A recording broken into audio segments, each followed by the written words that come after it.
प्रधानमंत्री श्री नरेंद्र मोदी के संसदीय क्षेत्र वाराणसी से एक खबर सामने आ रही थी, जिसमें जो खबर की जो हेडलाइन थी वह यह थी कि 9 परिवार अपना घर छोड़कर दूसरी जगह चले गए। कोई रिश्तेदार के यहाँ चला गया, कोई किराए पर कहीं रहने चला गया, तो कोई घर को छोड़कर हमेशा के लिए चला गया और ऐसे घरों पर ताले लटक रहे हैं। तो जब यह खबर लोग सुनते हैं तो सभी के दिमाग में बात आती है कि भाई ताले क्यों लटक रहे हैं, क्योंकि इसका मतलब एक दूसरा भी होता है जो अक्सर सुनाई पड़ता है। फिर तो फिलहाल ऐसी कोई बात नहीं है, लेकिन क्यों छोड़कर चले गए इस विषय में हम आपको बताते हैं। और इस घटना का संबंध अतीत में जाएंगे तो एक बहुत पुराने नाले से संबंध है जिसका, और जिसे बोलते हैं शाही नाला। जी हाँ दोस्तों, स्वागत और नमस्कार मेरे YouTube channel info highway India में। मैं वीके वत्स। आगे चर्चा को आगे बढ़ाते हैं और ज़्यादा और इस विषय में बताते हैं कि क्या हुआ, क्यों वो 9 परिवार घर छोड़कर चले गए। वाराणसी में एक शाही नाला है और इस शाही नाले का निर्माण ब्रिटिश काल में 200 वर्ष पहले हुआ था। और इस नाले की जो टोटल लंबाई है वह 80 से लेकर कोनिया तक बहता है और इसकी टोटल लंबाई 24 किलोमीटर है। यह नाला बहुत ही पुराना है और इस नाले का जो पूरा स्ट्रक्चर है, जैसा कि आप जानते हैं कि बनारस दुनिया का सबसे पुराना शहर है, तो वहाँ पर निश्चित रूप से जो व्यवस्थाएं पुराने समय से चली आ रही उसमें से कुछ व्यवस्था ऐसी होगी जो बहुत पुरानी होगी। तो इसमें से एक शाही नाला है जिसे शाही सुरंग के नाम से भी जानते हैं। तो यह शाही नाला बहुत लंबा है और यह पूरे बनारस की जो सीवेज सिस्टम है इसका बहुत बड़ा, यह कह सकते हैं, रीढ़ है।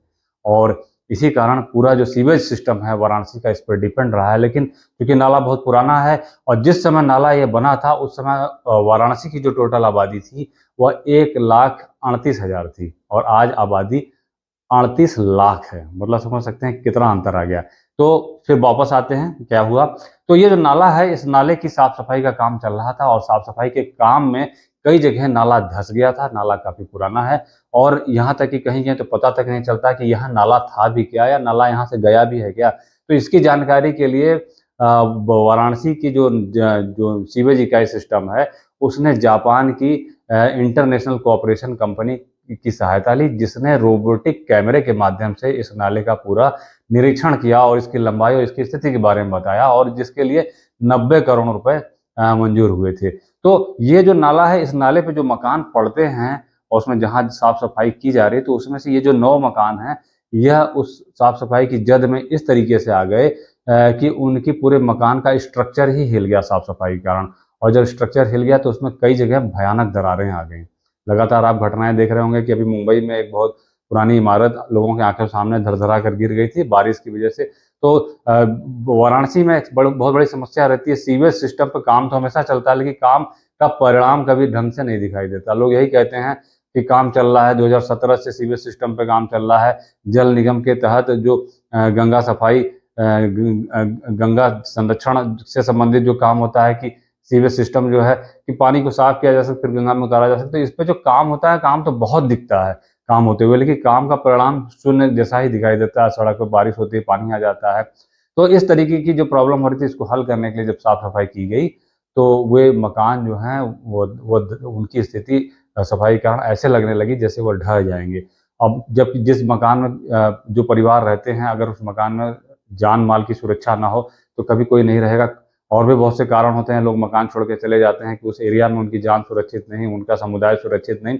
तो इस मकान में भी जो कम से कम ये 9 मकान है और जिसमें 15 परिवार रहते हैं, तो जिसमें से 9 परिवार अभी फिलहाल या तो अपने रिश्तेदारों के यहाँ चले गए या शिफ्ट हो गए कहीं। और इसी तरीके से लोकल व्यक्ति सोनू यादव है, सोनू यादव, सोनू नाम के एक व्यक्ति हैं जिनसे बात हुई थी। उन्होंने बताया कि अधिकांश लोग जो पुराने किराएदार थे वह भी वहां से छोड़कर दूसरी जगह चले गए हैं और जो मकान मालिक थे वो अपने रिश्तेदारों के यहाँ शिफ्ट हो गए। मकान भी काफी पुराने हैं और नाले की स्थिति आप जैसा कि चित्र में आप देख रहे होंगे कि नाला किस तरीके का, नाले की पूरी बनावट भी शाही अंदाज की। तो ब्रिटिश काल में इसका निर्माण हुआ था, लेकिन यह नाला और भी पुराना है क्योंकि नाला अपने आप में प्राकृतिक नाला रहा होगा, उसी को दुरुस्त किया गया होगा। तो इसे मुगल कालीन नाला भी बोलते हैं और इसे शाही सुरंग के नाम से भी जाना जाता है। देखने में सुरंग जैसा दिखता है। तो यह पूरा वहाँ की सीवेज सिस्टम का रीढ़ है जिसकी साफ सफाई का काम चल रहा था। तो उस सिलसिले में जो मकान में दरार आई, लोग इधर उधर थोड़ा शिफ्ट हो गए हैं और अभी इसका काम जिसमें जो 60 मीटर की जो इसकी लंबाई है वो कुछ ज़्यादा संवेदनशील है। साफ करने वालों की भी जान को खतरा रहता है और जो आसपास रह रहे हैं उनकी जान को भी खतरा रहता है। तो काम रुक गया था, फिर काम पिछले गुरुवार से शुरू हुआ है, काम आगे बढ़ेगा। और नगर आयुक्त ने जो वाराणसी के आयुक्त हैं उन्होंने कहा है कि सीवेज सिस्टम को जल्दी सुधार लेंगे और जो वाराणसी में पानी की समस्या आ रही है, जो सड़कों पर पानी आ जाता है सीवेज का, खासकर बारिश में, उससे जल्द ही निजात दिलाने की कोशिश की जाएगी। तो यह मामला था वहाँ का। और यह जो शाही सुरंग है, बताते हैं कि यह जिस समय बनाई गई थी उस समय ये शाही शाही नाला जिस समय बनाया गया था उसमें बताते हैं कि 2 हाथी इसमें से गुजर सकते थे, ऐसा था। तो वाराणसी बहुत पुराना शहर है, सब बातें भी बहुत पुरानी हैं, चीज़ें भी बहुत पुरानी हैं। और इन्हीं सब चीज़ों को देखने के लिए कभी-कभी विश्व के अनेक देशों के लोग वाराणसी में आते हैं, अध्ययन करते हैं और काफ़ी समय बिताते हैं। इसके बाद यहाँ से जाने के बाद अच्छी और बुरी हर तरह की टिप्पणी लिखते हैं, सनातन को जोड़कर भी लिखते हैं। तो यह कुछ मामला था जो कि वाराणसी से आ रहा था और न्यूज़ में काफ़ी दिखाई दे रहा था कि 9 परिवार मकान छोड़कर चले गए।